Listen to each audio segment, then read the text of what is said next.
Good morning, master traders and money magnets. God woke us up again, guys. We are breathing, we are seeing and witnessing another day. It's morning again in America, and I'm so grateful that I get to be here and I get to talk to all of you guys. So, good morning.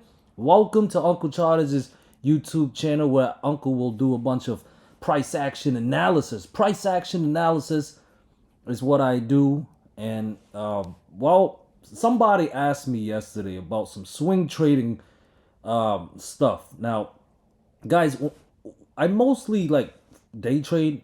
Okay, I'm too chicken to hold positions overnight. Okay, I just stay in my lane. I do what I'm comfortable in the stock market. But it doesn't mean my strategy doesn't work for swing trading, and it doesn't mean I don't swing trade every now and then. I swing trade once in a while when I'm comfortable. And even when I am comfortable, I don't. But every now and then I do. Okay, and and a lot of my Discord members, they swing trade as well. I did have a Discord member. I personally didn't swing trade, but I did have a Discord member who did swing trade some puts yesterday for NVDA. And I mentioned in my Discord yesterday, I have NVDA. I wrote a post on NVDA. For a pullback, 118 or 117 needs to fail to put 115 and 113 or lower in place. So my Discord member, he actually entered puts. I think he got some at the money calls 2 weeks out. At the money. Maybe it was in the money, but I think he said at the money 2 weeks out. Okay. So he entered on the breakdown around 118, 117-ish area. So right now he should be up on his puts. Okay. Now he did take most of his profit around between the 115 and 113 area. Okay. And then he swung the runners. Okay. And this is what I tell all my Discord members to do and all my viewers. Because personally, even though I don't swing trade that often, I do have a strategy for it. And I tell everybody, you enter based on the setup. You play it level to level, right? So if you played puts on NVDA and you took puts breakdown of 118 and 117, you would take most profits at 115 and then you leave runners. And that is what you would swing. So this approach allows you to trade with as little as risk as possible. Okay, so because you took most of your profits already level to level style and you're swinging the runners. So if the market decides to go more in your direction, you will make more money. But if the market goes against you, you'll just cut loss on your swings.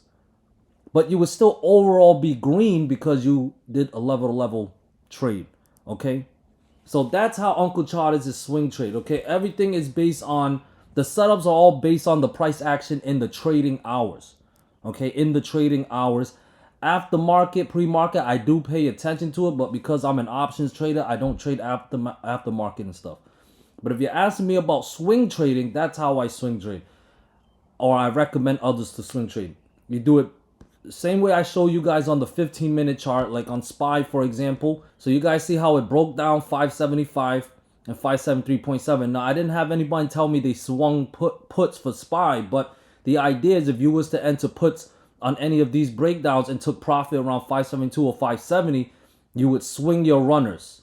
Okay, now from here, SPY's either going to go up from here, and then your runners are probably going to be in the red. Then you just cut loss and reset for the next setup. Or if 570 holds and we break down more support level, 568, 568 before, I would keep holding the runners of puts and you would be more green.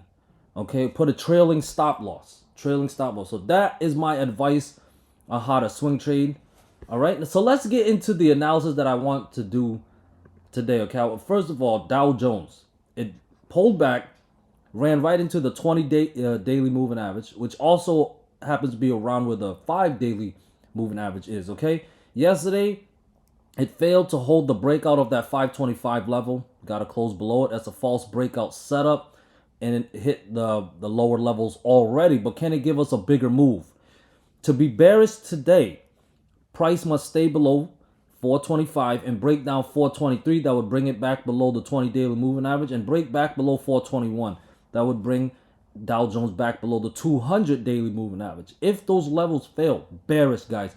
418.5, 417, 414-ish and all the way down to 411 would be targets. Okay, could be a big move to the downside, the next leg possibly. Okay, now if we are to be bullish and this yesterday's pullback was a back test of critical support levels, then it needs to bounce. And we don't trust the bounce unless it recaptures lost levels. So if the 20 daily moving average truly defends as support, it needs to lead to more upside, and it will start with the recapture of 425. If we recapture 425, 427, 429, 430.6, and 433 would all be in play for the Dow Jones. IWM also pulled back and closed right around the 20 daily moving average. 205.6 is today's equilibrium level. If above 205.6 and 207.5 clears, bullish, 210 or higher incoming. We're still in bounce mode. If we break down 205.6, that sends IWM back below the 20 daily moving average and would put 203.6, 200 or lower in play. So above 205.6, a bounce is possible, and below 205.6, you want to look to be bearish. Apple look like it's pulling back a little bit as well. Yesterday closed right on that fib level around 221.5-ish. That is the equilibrium level today. Above it, we can get a bounce. 223, 227, and 228.4 would be in play. That would be the back test of the 200 daily moving average.